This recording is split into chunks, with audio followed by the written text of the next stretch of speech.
अस्सलामुअलैकुम दोस्तों, की हाल चाल है। या सब तो पहलों तो अपने वालों सारे देखने वाले ईद मुबारक। भरावां नूं दोस्तां नूं ईद मुबारक। हाँ दोस्तों, रमज़ानुल मुबारक खत्म हो गया, अज मुसलमाना दी ईद है ते असीं सारे देखने वाले नूं ईद मुबारक कहने आ। ते या अज आपां केड़ी कथा सुननी है? अज आपां क्रोध दे बारे। क्रोध, हाँ, संत सिंह मस्कीन जी दी कथा है। ज्ञानी संत सिंह मस्कीन जी दी कथा। दोस्तों, 5 जड़ियां बीमारियां ना, काम, क्रोध, लोभ, हंकार, वाशना, या ਇਹ ਬਿਮਾਰੀਆਂ ਨੇ ਬੰਦੇ ਨੂੰ ਜਿਹੜੀਆਂ ਲੱਗ ਜਾਂਦੀਆਂ। ਉਹਨਾਂ ਦੇ ਵਿੱਚੋਂ ਇੱਕ ਬਿਮਾਰੀ ਹੈ क्रोध। ਅੱਜ ਗਿਆਨੀ ਸੰਤ ਸਿੰਘ ਮਸਕੀਨ ਜੀ ਨੂੰ ਦੇਖਦੇ ਹਾਂ ਕਿ ਉਹ क्रोध ਦੇ ਬਾਰੇ ਕੀ ਕਹਿੰਦੇ ਨੇ। ਵੀਡੀਓ ਦਾ ਟਾਈਟਲ ਹੈ ਕਿ ਗੁੱਸਾ ਜਾਂ क्रोध ਜਿਹੜਾ ਉਹ ਸਰੀਰ ਨੂੰ ਸਾੜਦਾ। ਵੀਡੀਓ ਦਾ ਆਗਾਜ਼ ਕਰਨੇ ਆ, ਐਂਡ ਤੇ ਦੋਸਤੋ ਗੱਲਬਾਤ ਕਰਨੇ ਆ, ਤੁਹਾਡੇ ਨਾਲ ਜੁੜੇ ਰਿਹਾ ਅੱਜ। सारे भक्तां ने कहा, हे प्रभु तेरे चरण कमल जैसे ने। कमल कोमलता दा प्रतीक है, कमल सुगंध दा प्रतीक है, कमल सुहप्पण दा स्वरूप है। ठीक है, तू सुंदर है, तू सुगंधित है, पर हे प्रभु तू कोमल भी है। कोमल बंधन बांधिया। कोमलता बहुत वड्डी सौगातां दे चों एक सौगात है। असी देखते हैं किसी दे बोल कोमल, किसी दे बोल कठोर, किसी दी तकनी भी कठोर होंदी है। ये किस तरह देखदा पे ते खा जाएगा, ये ते वेख के खा जाएगा, पर किसी दी तकनी दे च भी बड़ी कोमलता, बड़ी कोमलता। इस तरह असी आकारक दुनिया दे च देखते हैं, दृश्यमान जगत दे च देखते हैं, कोमल ते कठोर, गर्म ते सर्द।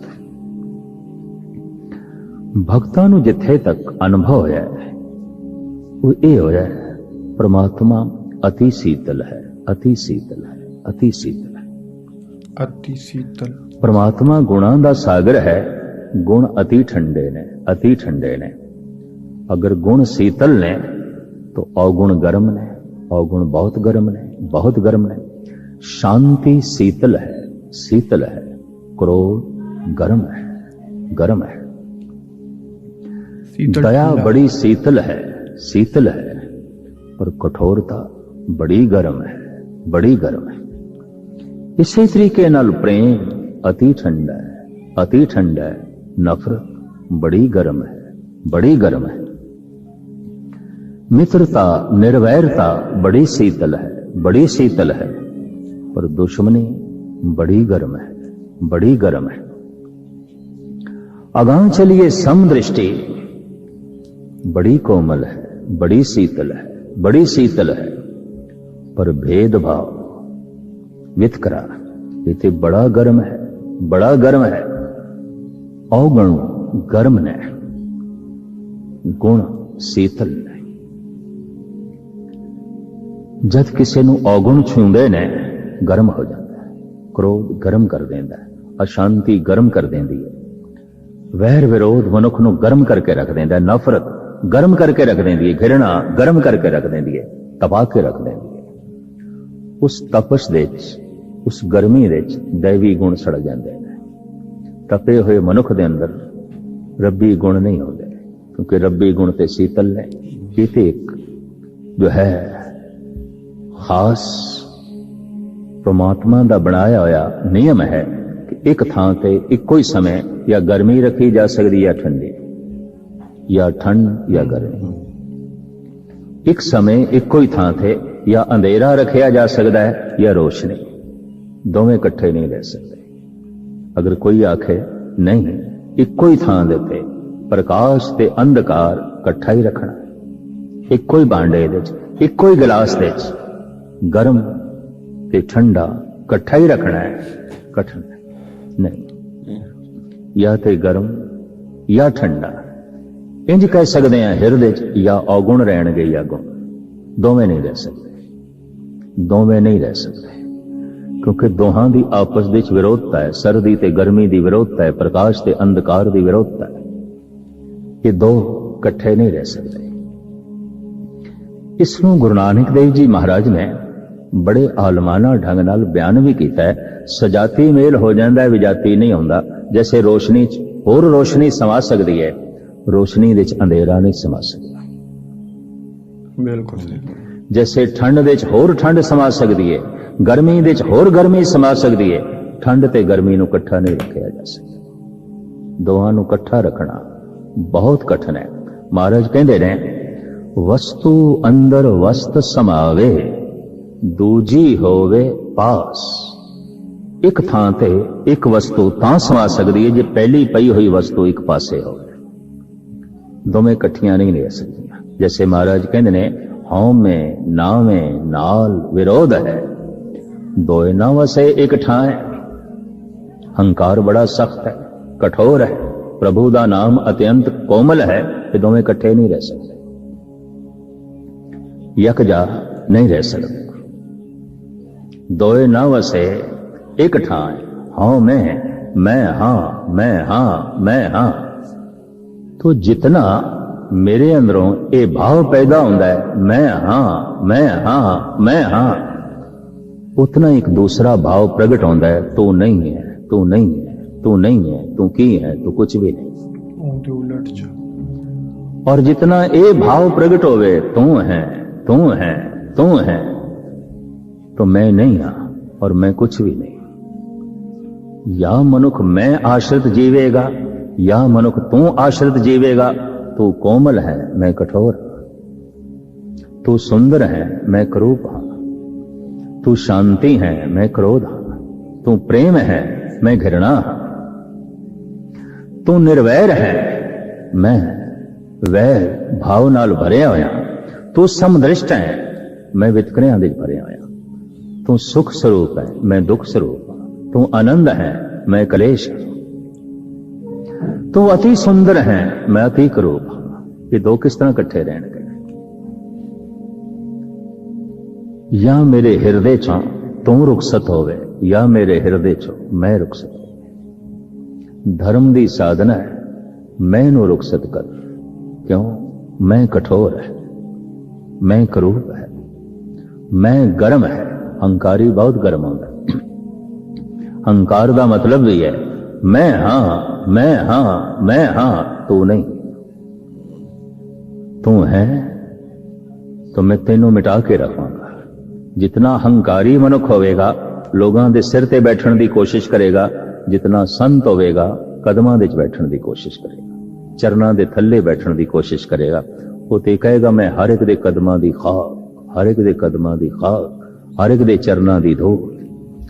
गुरु नानक दा एक बोल सरवण करावा। पातशाह कहंदे ने हे परिपूर्ण परमात्मा, बदबख्त हम चूं बखील गावर बेनजर बेबाक, नानक बगोए अज दंतुरा तेरे चाकरां पाखाक। हे परमात्मा मैं की हां ते तू की है? मैं की हां बदबख्त, बदकिस्मत, मेरी चंगी किस्मत भी नहीं। पहले यह भी मैं एक नुकता रख देवां, बदबख्ती का जन्म किवें आउंदा है, बदबख्ती पैदा किवें आउंदी है, बदकिस्मती जन्म किवें लैंदी है।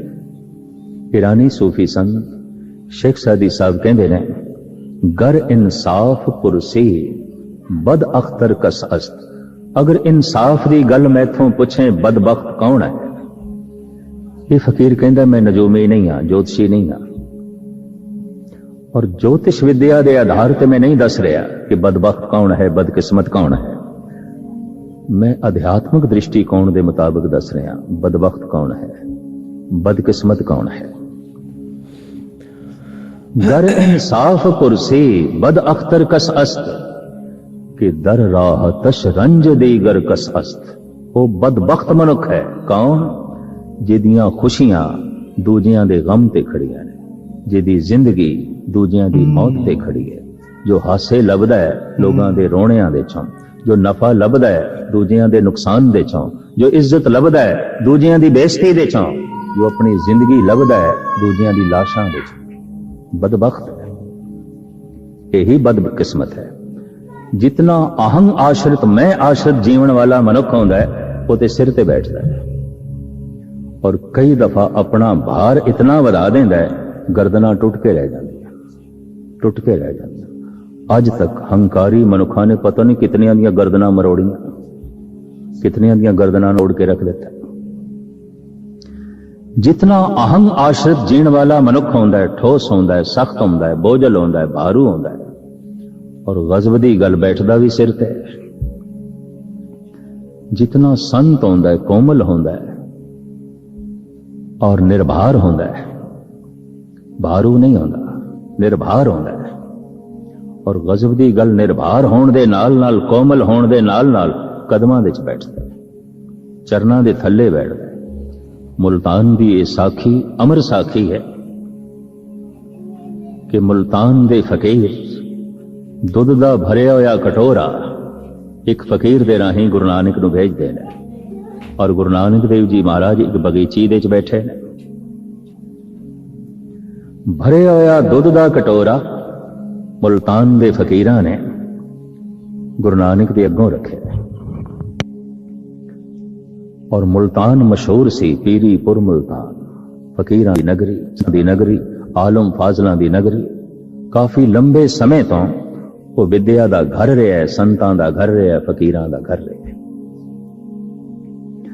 भरे होया जाम जद दुध दा गुरु नानक दे अग्गों रखिया,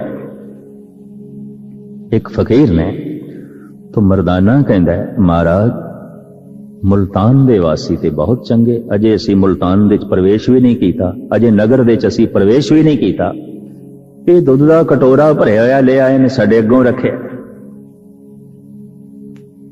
गुरु नानक कहंदे ने, मरदाने उस सामने चंबेली फुल तोड़ के लिया, बगीचे दे गेंदे दे फुल भी है सी, बगीचे दे कमल भी है सी, बगीचे दे गुलाब दे फुल भी बथेरे सन। पर महाराज कहने नहीं, चंबेली दा फुल तोड़ के लिया। तोड़ लिया मरदाना, उस चंबेली दे फुल नो लबालब जो भरिया होया दुध नाल जाम सी फुल रख दिता। और फकीर साईं नु इंज हथ जोड़े ने बे जाम ले जाओ वापस। उन्हें कटोरा चुक लिया वापस।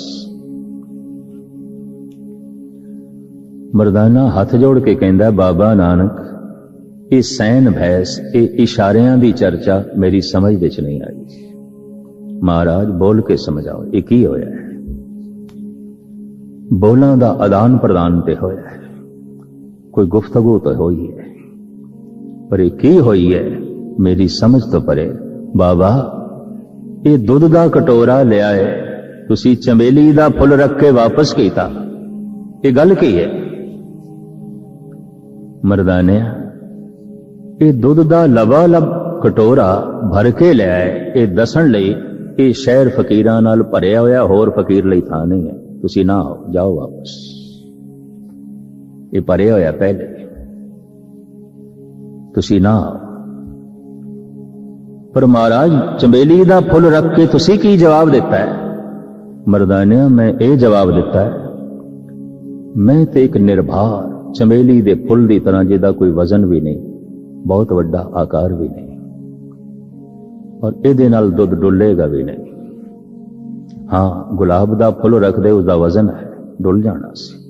कमल दा फुल रख दे, डुल जाना सी। चंबेली बहुत छोटा जिहा फुल, आकार भी छोटा, महक भी बड़ी।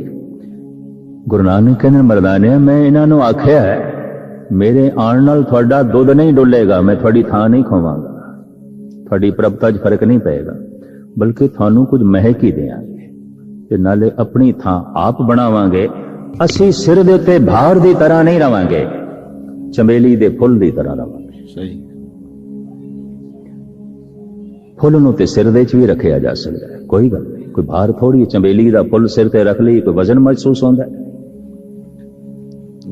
पर जद कोई मित्र सिर दा भार बन जाए, औलाद सिर दा बोझ बन के रह जाए, मां बाप बच्चियां दे सिर दा बोझ बन जान, या पत्नी सिर दा बोझ बन जाए, या पति सिर दा भार बन जाए और भार वधाई जाए, तो गर्दन दी अपनी एक सीमा है, और गर्दन टूटन लगे तो गर्दना हिल जांदियां ने, सिर दे ते पिया होया थल्ले आ जांदा।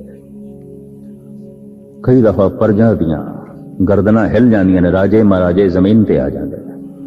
मित्र दी गर्दन हिल गई, मित्रता जमीन ते आ गई।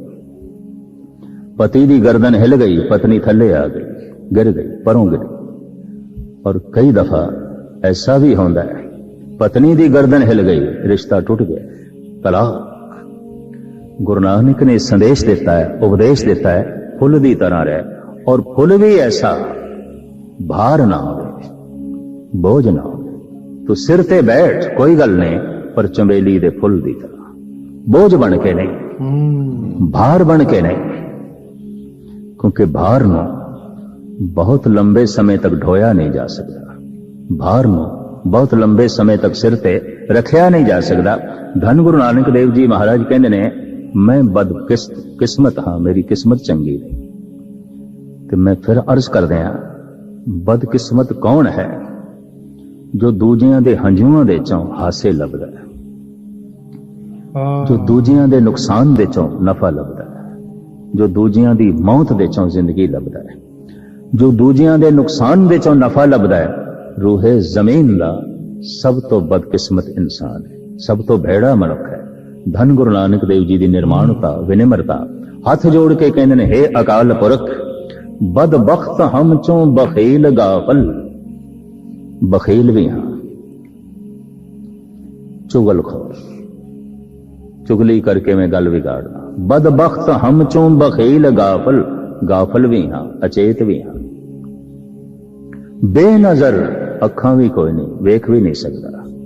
बेबाक, मुंह फट भी हां, गल नूं तोल के नहीं कहंदा मैं, जो आई मूंह च कह देना।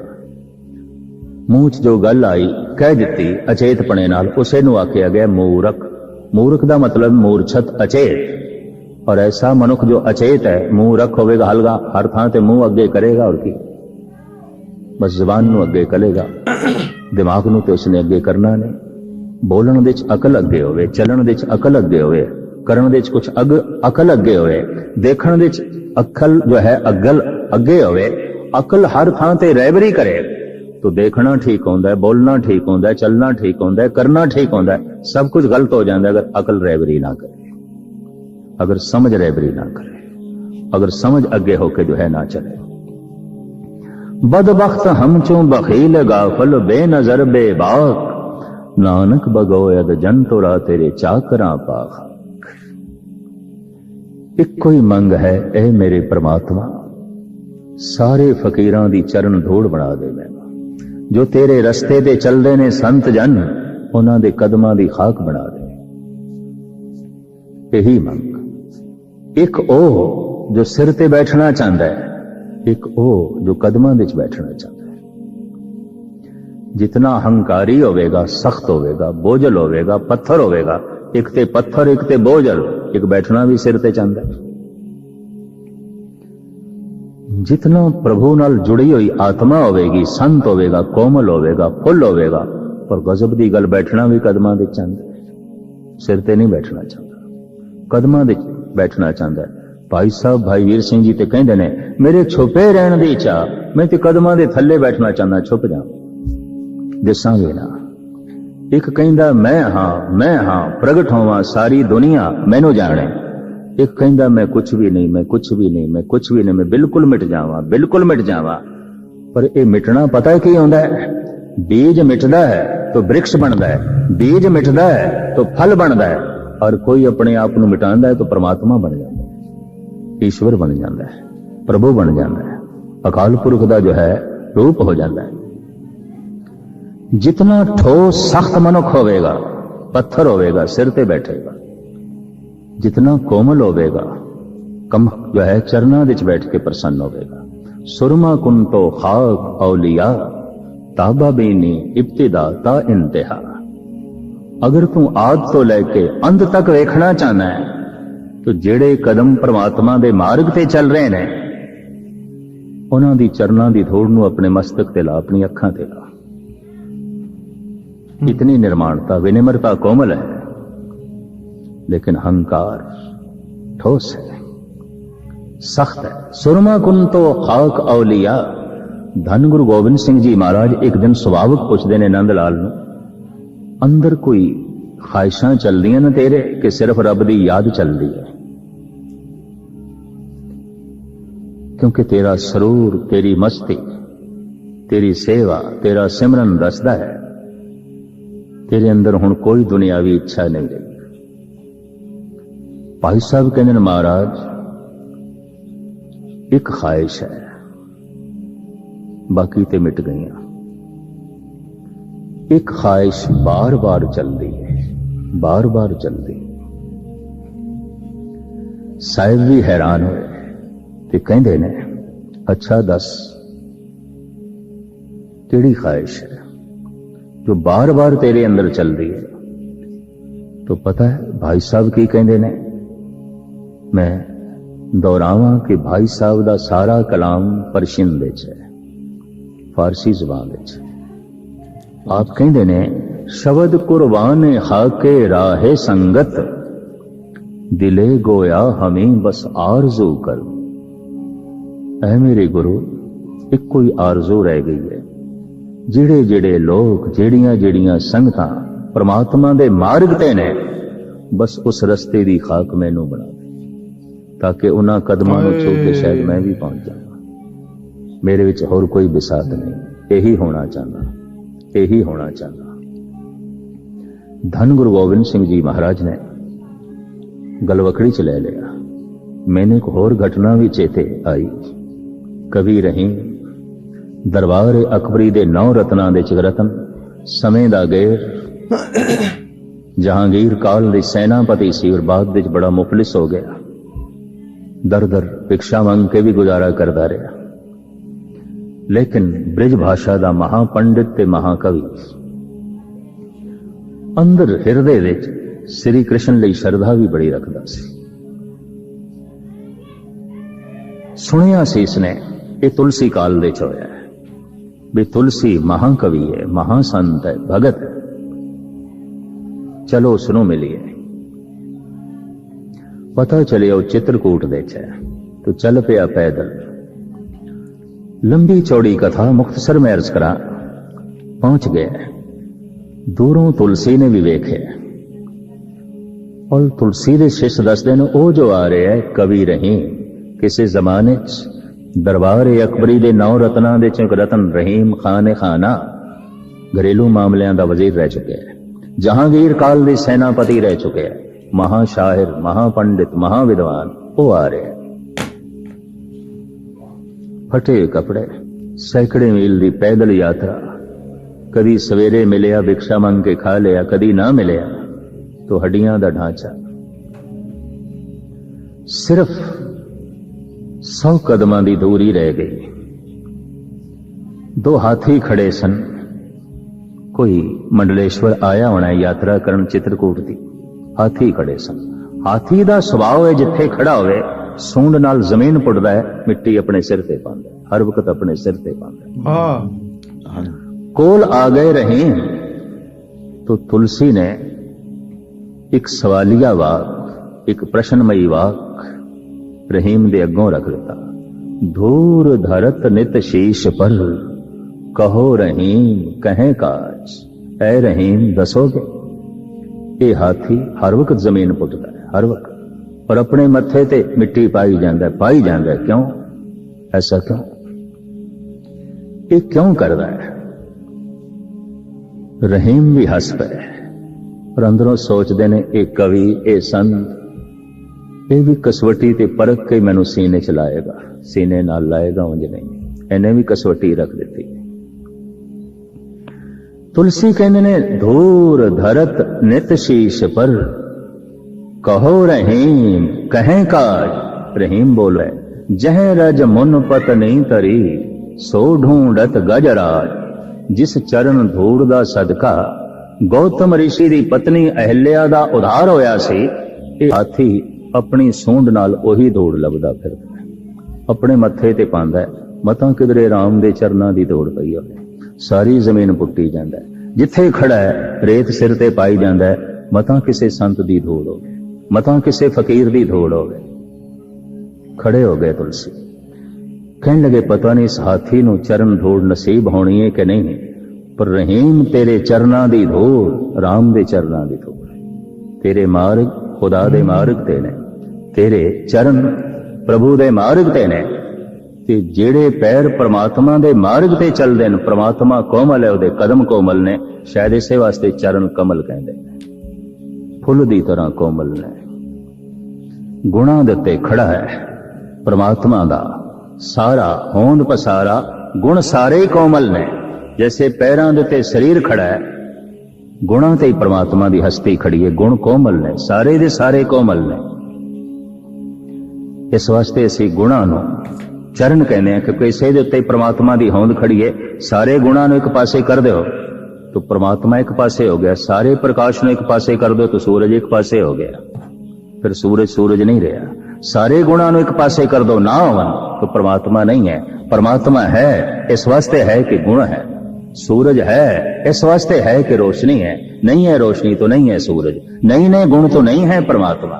परमात्मा दी होंद गुणा ते खड़ी है। सब गुण तेरे मैं नाई कोय, विण गुण कीते भगत ना होए। पर गुण ਸਾਰੇ ਹੀ ਕੋਮਲ ਨੇ, ਸਾਰੇ ਹੀ ਕੋਮਲ ਨੇ। ਕੋਮਲਤਾ ਦਾ ਅਹਿਸਾਸ ਖਲੜੀ ਨੂੰ ਹੁੰਦਾ ਹੈ, ਸਰਦ ਗਰਮ ਦਾ ਅਹਿਸਾਸ ਖਲੜੀ ਨੂੰ ਹੁੰਦਾ ਹੈ।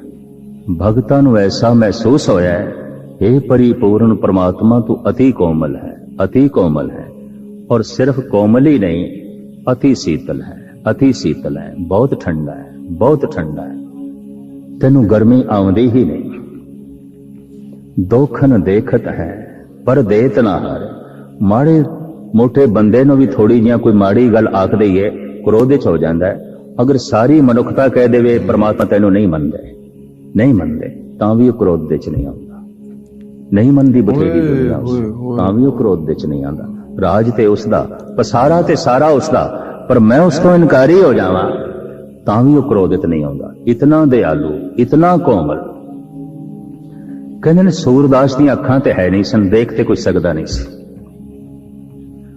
ਉਹਨੂੰ ਅਕਸਰ ਐਸਾ ਗਿਆਨ ਹੁੰਦਾ ਸੀ, ਹੱਥਾਂ ਨਾਲ ਜਿਹੜੀ ਚੀਜ਼ ਵੀ ਛੂ ਲਵੇ ਕਹਿੰਦਾ ਸੀ ਕ੍ਰਿਸ਼ਨ ਦੇ ਚਰਨ ਨੇ, ਇਹ ਤੇ ਪ੍ਰਭੂ ਤੂੰ ਹੀ ਹੈ। ਕਿਉਂਕਿ ਉਸ ਨੂੰ ਸਪਰਸ਼ਤਾ ਦਾ ਬੋਧ ਹੋ ਗਿਆ ਸੀ। ਜੋ ਕੁਝ ਵੀ ਸਪਰਸ਼ ਕਰਦਾ ਹੈ ਪ੍ਰਮਾਤਮਾ ਤੂੰ ਹੀ ਹੈ, ਤੂੰ ਹੀ ਹੈ, ਕਿਉਂਕਿ ਦਿਖਾਈ ਨਹੀਂ ਦਿੰਦਾ ਸੀ ਕੁਝ।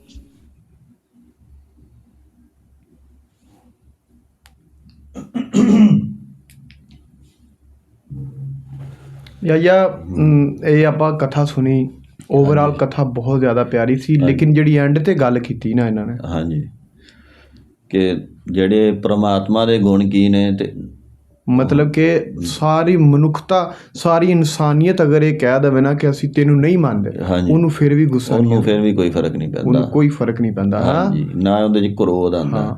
ਇਹ ਸਭ ਤੋਂ ਬਿਹਤਰੀਨ ਗੱਲ ਇਸ ਕਥਾ 'ਚ। ਬਾਕੀ ਓਵਰਆਲ ਕਥਾ ਬਹੁਤ ਪਿਆਰੀ ਸੀ। ਤੁਸੀਂ ਇਹਦੇ ਬਾਰੇ ਕੋਈ ਦੱਸੋ। ਹਾਂਜੀ, ਇਹਦੇ 'ਚ ਉਹਨਾਂ ਨੇ ਜਿਹੜੀਆਂ ਮੈਂ ਦੋ ਗੱਲਾਂ ਡਿਸਕਸ ਕਰਨੀਆਂ। ਇੱਕ ਤੇ ਉਹਨਾਂ ਨੇ ਜ਼ਿਕਰ ਕੀਤਾ ਕਿ ਖੁਸ਼ਕਿਸਮਤ ਬੰਦੇ ਕਿਹੜੇ ਨੇ ਤੇ ਬਦਕਿਸਮਤ ਕਿਹੜੇ ਨੇ।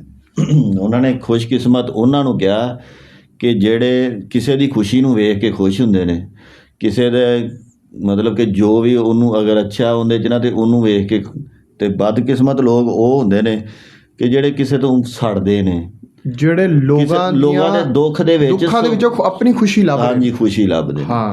ਤੇ ਦੂਸਰੀ ਗੱਲ ਜਿਹੜੀ ਉਹਨਾਂ ਨੇ ਬੜੀ ਅੱਛੀ ਕੀਤੀ ਕਿ ਜਿਹੜਾ ਰੱਬ ਨੂੰ, ਪ੍ਰਭੂ ਨੂੰ ਪਾ ਲੈਂਦਾ ਨਾ, ਜਿਹੜਾ ਉਹਦੀ ਤਾਕਤ ਨੂੰ ਮਹਿਸੂਸ ਕਰ ਲੈਂਦਾ, ਫਿਰ ਉਹ ਆਪਣੇ ਆਪ ਨੂੰ ਖਤਮ ਕਰ ਲੈਂਦਾ ਜ਼ਮੀਨ 'ਚ, ਖਾਕ, ਯਾਨੀ ਕਿ ਡਾਊਨ ਟੂ ਅਰਥ ਹੋ ਗਿਆ, ਡਾਊਨ ਟੂ ਅਰਥ ਹੋ ਜਾਂਦਾ। ਉਹ ਤੇ ਕਹਿੰਦਾ ਕਿ ਜਿਹੜਾ ਰੱਬ ਨੂੰ ਮੰਨਣ ਵਾਲੇ ਨੇਕ ਲੋਕ ਨੇ, ਮੈਨੂੰ ਉਹਦੇ ਵੀ ਪੈਰਾਂ ਦੀ ਖਾਕ ਬਣਾ ਦੇ। ਹਾਂਜੀ, ਯਾਨੀ ਕਿ ਮੈਂ ਉਹਨਾਂ ਦੀ ਖਾਕ ਦੀ ਵੀ ਖਾਕ। ਹਾਂਜੀ, ਉਹਦੇ 'ਚ ਉਹਨਾਂ ਨੇ ਬਾਈ ਮਰਦਾਨਾ ਜੀ ਦਾ ਹਵਾਲਾ ਦਿੱਤਾ ਕਿ ਮੇਰੇ 'ਚ ਇੱਕ ਖਾਹਿਸ਼ ਹੈ ਜਿਹੜੀ ਮੇਰੇ ਘੁੰਮਦੀ ਰਹਿੰਦੀ ਹੈ ਕਿ ਜਿਹੜੇ ਲੋਕ ਦੀਨ 'ਤੇ ਚੱਲ ਰਹੇ ਨੇ ਜਾਂ ਰੱਬ ਦੀ ਰਾਹ ਚੱਲਦੇ ਨੇ, ਤੇ ਮੇਰੀ ਖਾਹਿਸ਼ ਹੈ ਕਿ ਮੈਂ ਉਹਨਾਂ ਦੇ ਪੈਰਾਂ ਦੀ ਖਾਕ ਬਣ ਜਾ।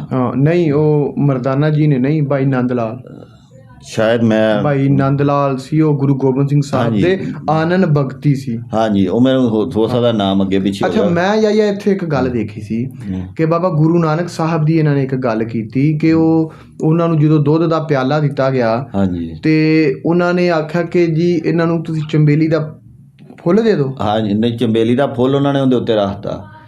ਤੇ ਉਹਨਾਂ ਨੇ ਕਿਹਾ ਜੀ ਮੈਨੂੰ ਤੁਹਾਡੀ ਗੱਲ ਦੀ ਸਮਝ ਨਹੀਂ ਆਈ ਕਿ ਕੀ ਮਸਲਾ ਹੈ। ਤੇ ਉਹ ਫਿਰ ਆਪ ਨੇ ਉਹਨਾਂ ਨੂੰ ਸਮਝਾਇਆ ਕਿ ਬਾਈ ਜੀ ਇਹ ਜਿਹੜਾ ਇਹਨਾਂ ਨੇ ਦੁੱਧ ਦਾ ਪੂਰਾ ਭਰ ਕੇ ਬਰਤਨ ਦਿੱਤਾ ਹੈ ਨਾ, ਇਹਦਾ ਮਤਲਬ ਇਹ ਕਿ ਇੱਥੇ ਨੇਕ ਲੋਕ ਪਹਿਲੇ ਹੀ ਬੜੇ ਨੇ ਤੇ ਤੁਹਾਡੀ ਜਗ੍ਹਾ ਨਹੀਂ ਹੈ। ਮਤਲਬ ਕਿ ਉਹ ਭਰਿਆ ਪਿਆ, ਅੱਗੇ ਹੀ ਭਰਿਆ ਪਿਆ, ਅਸੀਂ ਅੱਗੇ ਹੀ ਭਰੇ ਪਏ ਹਾਂ। ਕਿਉਂਕਿ ਤੁਹਾਨੂੰ ਵੀ ਪਤਾ ਕਿ ਮੈਨੂੰ ਵੀ ਪਤਾ, ਮੁਲਤਾਨ ਆਪਣੇ ਥੋੜੀ ਦੂਰ ਹੈ, ਕਿ ਉਹ ਉੱਥੇ ਉਹਨੂੰ ਔਲੀਆ ਦੀ ਸਾਰ ਜ਼ਮੀਨ ਕਹਿੰਦੇ ਨੇ, ਵੀ ਅੱਲਾ ਵਾਲਿਆਂ ਦੀ। ਤੇ ਆਪ ਨੇ ਉਹਨਾਂ ਨੂੰ ਉਹ ਜਿਹੜਾ ਉੱਤੇ ਫੁੱਲ ਰੱਖ ਕੇ ਦਿੱਤਾ ਕਿ ਇਹਦਾ ਕੋਈ ਵਜ਼ਨ ਨਹੀਂ, ਕਿ ਮਤਲਬ ਮੇਰੇ ਆਉਣ ਨਾਲ ਤੁਹਾਨੂੰ ਕੋਈ ਫਰਕ ਨਹੀਂ ਪੈਂਦਾ ਜਾਂ ਤੁਹਾਨੂੰ ਕੋਈ ਮਸਲਾ ਨਹੀਂ ਹੋਏਗਾ। ਫੁੱਲ ਨੂੰ ਭਾਵੇਂ ਸਿਰ ਤੇ ਰੱਖ ਲਓ, ਗਰਦਨ ਤੇ ਵਜ਼ਨ ਨਹੀਂ, ਮਤਲਬ ਕਿ ਉਹਦਾ ਵਜ਼ਨ ਨਹੀਂ ਆ ਤੇ ਮੈਂ ਇੱਕ ਚੰਬੇਲੀ ਦੇ ਫੁੱਲ ਤਰ੍ਹਾਂ ਵਾਂ ਕਿ ਮੇਰੀ ਵਜ੍ਹਾ ਤੋਂ ਤੁਹਾਨੂੰ ਮਤਲਬ ਕਿ ਕੋਈ ਫਰਕ ਨਹੀਂ ਪਏਗਾ ਮੇਰੀ ਮੌਜੂਦਗੀ ਦੀ ਵਜ੍ਹਾ ਤੋਂ।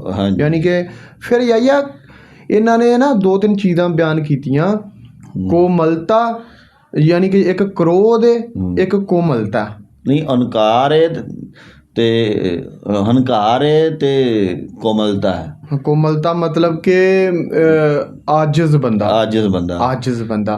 ਹੰਕਾਰ ਦਾ ਮਤਲਬ ਕਿ ਤਕੱਬਰ ਕਰਨਾ। ਜਾਂ ਇਹ ਤੇ ਆਪਾਂ ਨੂੰ ਵੀ ਪਤਾ ਇਸਲਾਮੀ ਸ਼ਰਅ ਦੇ ਵਿੱਚ ਵੀ ਹੈ ਕਿ ਜਿਹੜਾ ਤਕੱਬਰ ਹੈ ਨਾ ਉਹ ਰੱਬ ਦੀ ਜ਼ਾਤ ਨੂੰ ਹੀ ਜ਼ੇਬ ਦਿੰਦਾ, ਕਿਉਂਕਿ ਉਹ ਕਿਹਾ ਗਿਆ ਹੈ ਕਿ ਜਿਹੜਾ ਤਕੱਬਰ ਜਾਂ ਗਰੂਰ ਹੰਕਾਰ ਹੈ ਨਾ ਉਹ ਰੱਬ ਦੀ ਚਾਦਰ ਹੈ ਤੇ ਰੱਬ ਇਹ ਪਸੰਦ ਨਹੀਂ ਕਰਦਾ ਕਿ ਉਹਦੀ ਚਾਦਰ ਨੂੰ ਕੋਈ ਮਤਲਬ ਕਿ ਇਸ ਤਰ੍ਹਾਂ ਕਰੇ, ਕੋਈ ਹੰਕਾਰ ਕਰੇ, ਸਿਰਫ ਉਹਨੂੰ ਜ਼ੇਬ ਦਿੰਦਾ, ਬਾਕੀ ਇਨਸਾਨਾਂ ਨੂੰ ਇਹ ਜ਼ੇਬ ਨਹੀਂ। ਉਹਨਾਂ ਨੇ ਇਹ ਵੀ ਵਿੱਚ ਇਹੀ ਗੱਲ ਕੀਤੀ ਸੀ ਜਿਹੜੀ ਤੁਸੀਂ ਪਹਿਲੇ ਕਹੀ ਕਿ ਵੀ ਅੱਲਾ ਨੂੰ ਕੋਈ ਵੀ ਨਾ ਮੰਨੇ ਯਾਰ, ਪ੍ਰਭੂ ਨੂੰ ਰੱਬ ਨੂੰ ਕੋਈ ਵੀ ਨਾ ਮੰਨੇ ਤੇ ਉਹਨੂੰ ਫਰਕ ਨਹੀਂ ਪੈਂਦਾ, ਕਿਉਂਕਿ ਉਹਦੇ ਤੇ ਜਿਵੇਂ ਹੁਣ ਗੁੱਸਾ ਹੈ ਜਿਹੜਾ ਜਾਂ ਕ੍ਰੋਧ ਜਿਹੜਾ ਅਕਲ ਨੂੰ ਖਾ ਜਾਂਦਾ।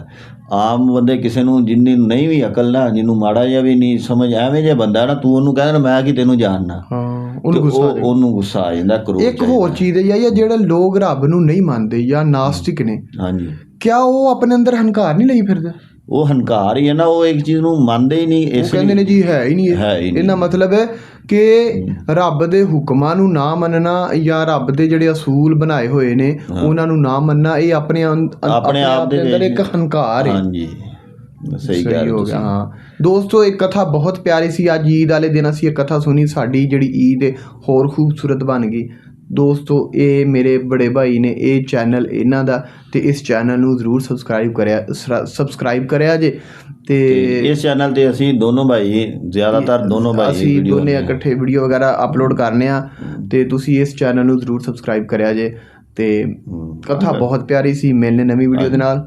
ਅੱਲਾ ਹਾਫਿਜ਼।